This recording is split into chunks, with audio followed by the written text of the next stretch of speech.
Hey Kipsters, today we're working on Module 4, Lesson 27, the nature of solutions of linear equations. We've been doing a lot of work around systems of linear equations, and this lesson is going to piece them all together and give us three general categories that we can sort linear equations into. Let's look at and focus on exercise 1 and exercise 1 only. So exercise 1 asks you to determine the nature of each system of linear equations. Well, that prompt determine the nature is going to be used in the next few lessons. So let's go ahead in the top right hand corner and let's list what I tell you what I mean when you're being asked to determine the nature of the solution. To determine the nature means to identify the slope. So you're going to examine the slope of both equations. That might mean that you need to transform one of the equations if they're not in the same form.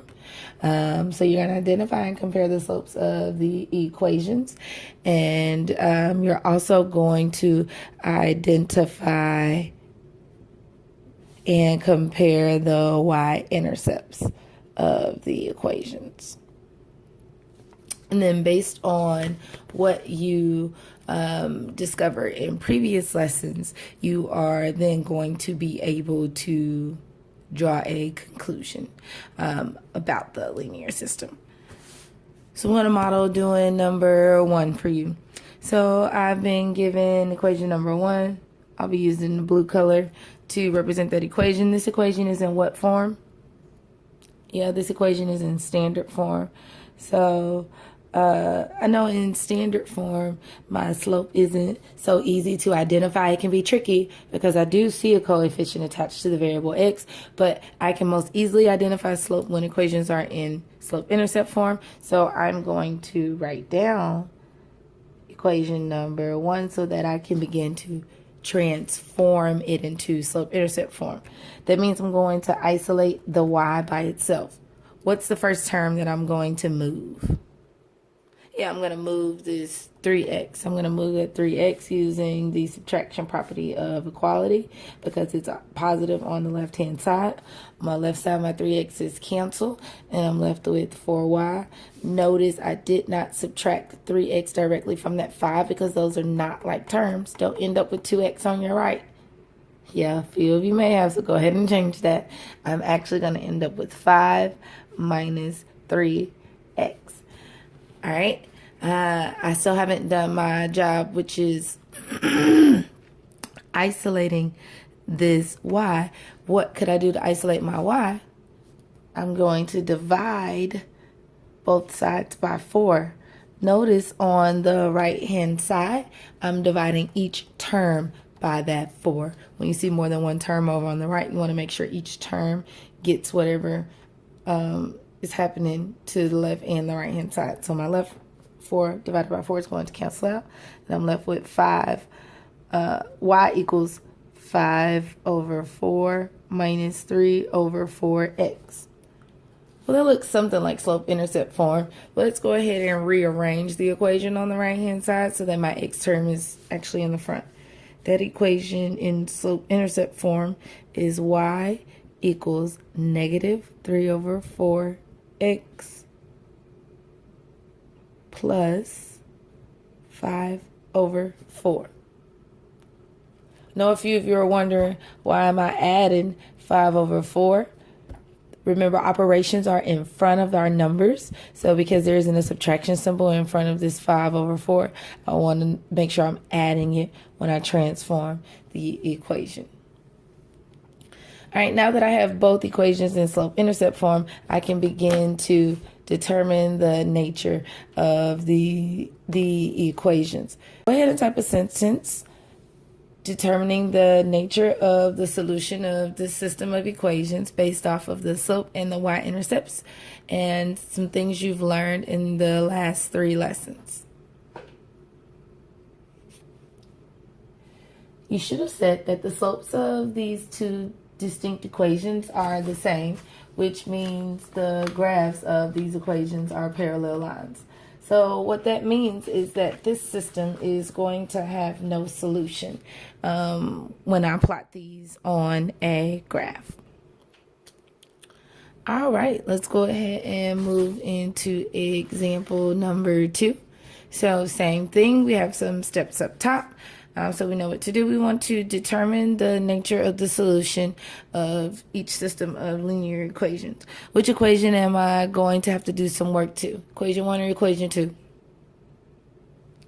This time I'm actually going to have to do some work to both equations. So I'm going to go ahead and pull out equation number 1 using my blue pen and writing it in standard form. And I know the goal is to change it into slope-intercept form. Go ahead and do that work and select the answer.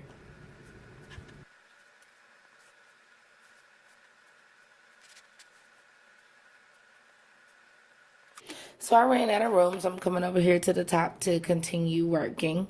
If you need scratch paper, go ahead and get some scratch paper at this point. Pause the video and pick back up. All right, so on my left hand side, 2 divided by 2 cancels out, and I'm left with y equals. On my right hand side, I see a -4 divided by 2. Remember fractions. Go ahead and have division implied in them. So that -4 divided by 2, I'm left with -2.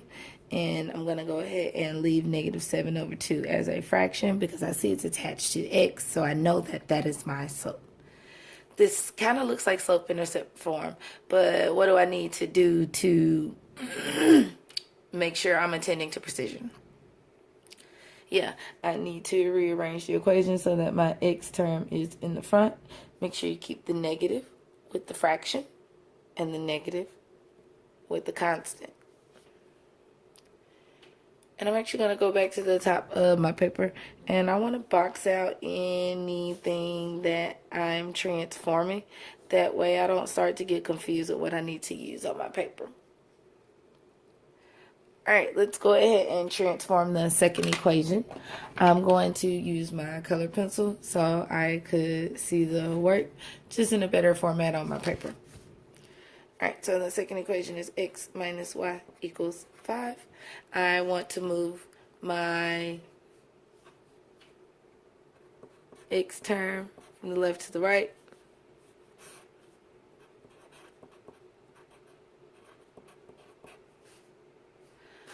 Alright, I could think that I'm done here, but what do I need to do to make sure that my y term is positive? Yep, I need to multiply my left side by -1 and my right side by -1. So on my left side, my y is going to become positive. And when I multiply my right side by -1, it means I'm going to take the opposite of each term. So if this 5 is positive, this 5 now becomes negative. And if this x is negative, this x now becomes positive. What does this equation look like in slope-intercept form? When I arrange the equation, bringing my x term to the front, this equation looks like y equals x minus 5. Go ahead and type a sentence around the nature of the solution of this system of equations based off of the slope and the y-intercepts.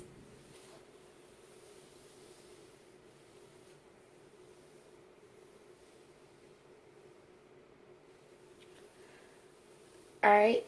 You should have said that the slopes of these two equations are different.